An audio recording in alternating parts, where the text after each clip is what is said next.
మూడు లోకాలను వణికించిన రాజు తన సొంత ఇంట్లో పుట్టిన భక్తిని మాత్రం అణచలేకపోయాడు. హిరణ్యకశిపుడు పేరు వినగానే రాజ్యం నిశ్శబ్దం. విష్ణువు పేరు పలికితే శిక్షే. భయం అందరి హృదయాల్లో గూడు కట్టుకుంది. కాని రాజభవనం లోపలే ఒక రహస్యం పెరిగింది. కయాధు గర్భంలో అహంకారానికి తెలియకుండా దైవ సంకల్పం రూపం దిద్దుకుంది. నారద మహర్షి వచ్చి ఆమెకు ధైర్యం పోశాడు. నీ గర్భంలో ఉన్నది సాధారణ శిశువు కాదు, విష్ణుభక్తికి రూపం.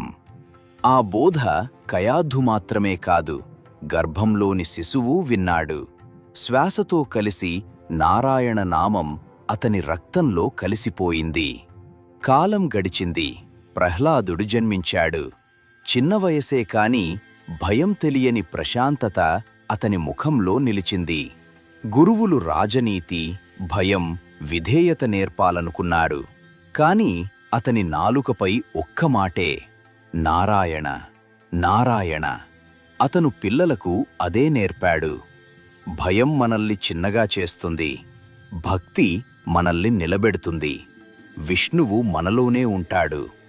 ఈ వార్త రాజసభకి చేరింది.